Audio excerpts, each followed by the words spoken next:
시청자 여러분, JTBC 뉴스룸을 시작하겠습니다. 윤석열 대통령의 내란 우두머리 혐의를 다투기 위한 형사 재판이 오늘 처음 시작됐습니다.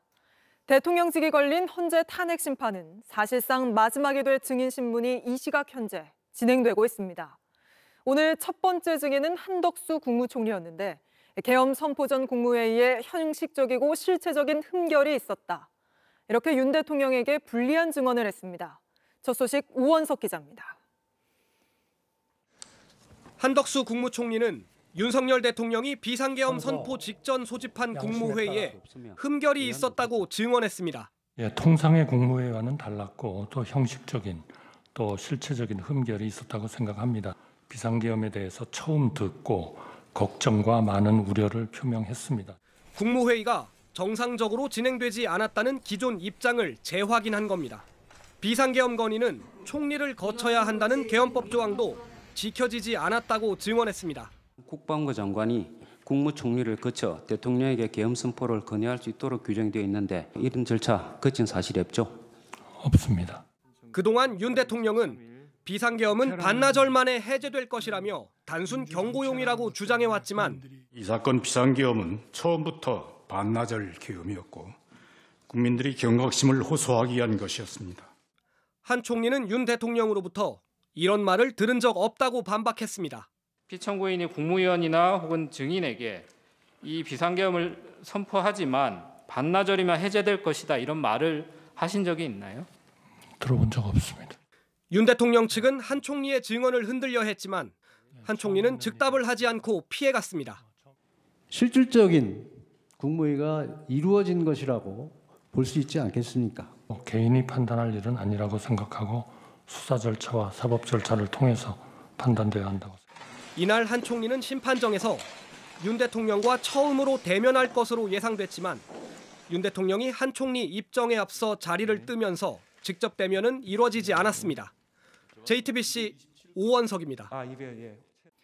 이렇게 탄핵 심판이 막바지를 향해 가는 오늘 윤석열 대통령의 형사 재판은 처음으로 시작됐습니다. 윤 대통령도 직접 법정에 나와 후배 검사들을 마주했습니다. 윤 대통령 측은 구속기한을 문제 삼으며 구속을 취소해달라고 주장했지만 윤 대통령의 검사 시절 때도 검찰은 같은 방식으로 구속 수사를 해왔습니다. 조혜연 기자입니다. 윤석열 대통령이 탄 호송차가 법원으로 들어옵니다.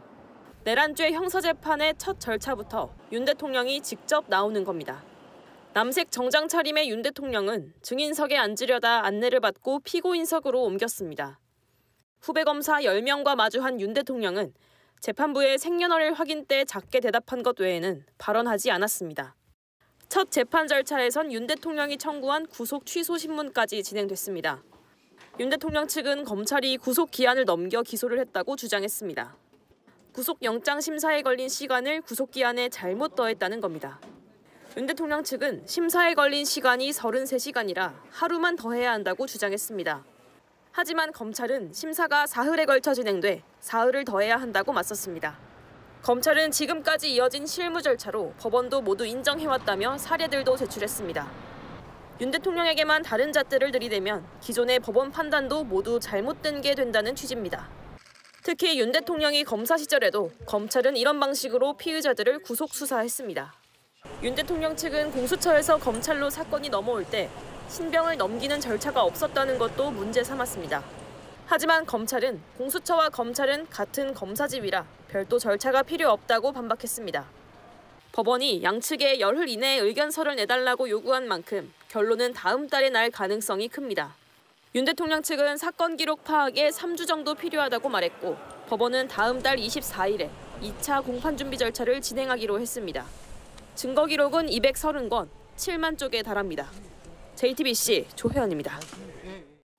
김현태 707 특임단장이 의원들 국회 진입을 막으라고 지시하는 텔레그램 대화방 내용이 공개되면서 탄핵 심판 증인으로 나왔을 땐 말을 바꾼 게 아니냐 논란이 일고 있습니다.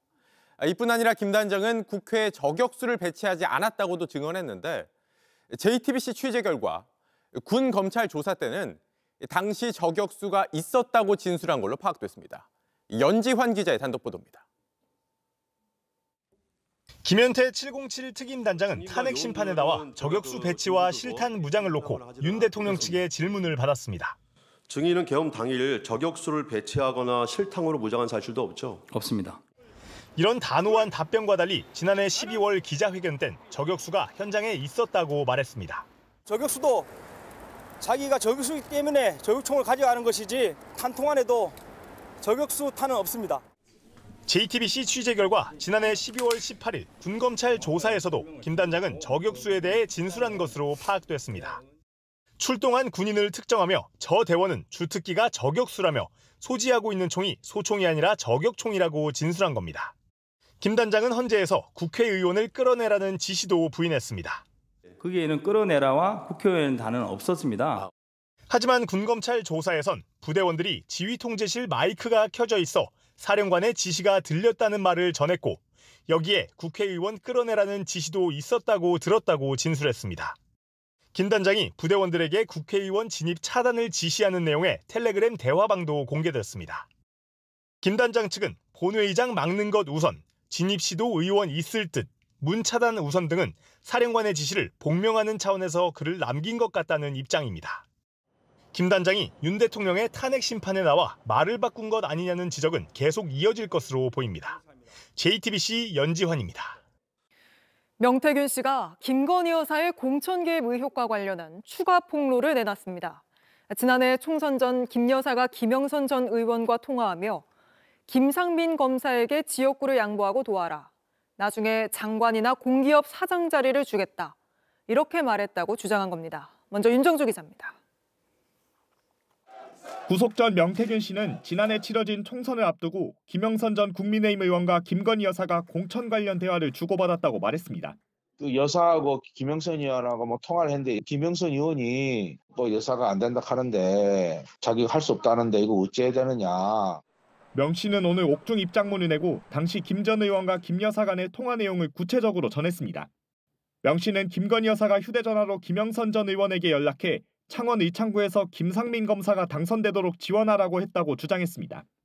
당시 김 전 의원 지역구에 출마를 선언한 김 검사를 도우라고 했던 겁니다. 그러면서 김 여사가 선거 이후에 장관 또는 공기업 사장 자리를 주겠다고 했다고도 전했습니다. 명 씨는 김 전 의원이 나중에 자신에게 해당 발언을 전하며 분노했다고 기억했습니다. 실제 검찰은 통신조회를 통해 총선을 앞둔 지난해 2월 김 여사와 김 전 의원이 11차례 통화한 사실을 파악했습니다. 특히 두 사람이 하루에 3번 통화한 2월 18일 김 전 의원은 자신의 지역구인 창원 의창을 포기하고 김해갑 출마를 선언했습니다. 내일 아침에 그 컷오프 발표돼. 김영선 컷오프야. 여사가 직접 전화 왔어. 김 전 의원은 실제로 김해갑에서 결국 컷오프됐고 이후 이른바 칠불서 회동에서 이준석 당시 개혁신당 대표와 천하람 의원에게 공천 과정을 털어놨습니다. 명 씨는 김 전 의원 휴대전화에 김건희 여사와 윤재옥 당시 국민의힘 원내대표 그리고 이철규 장동혁 의원의 통화 녹음이 있다고 주장했습니다. 그러면서 이런 이야기가 100개는 된다며 추가 폭로를 예고했습니다. JTBC 윤정주입니다. JTBC 뉴스를 시청해 주셔서 고맙습니다. 저희는 저녁 6시 30분 뉴스룸에서 뵙겠습니다.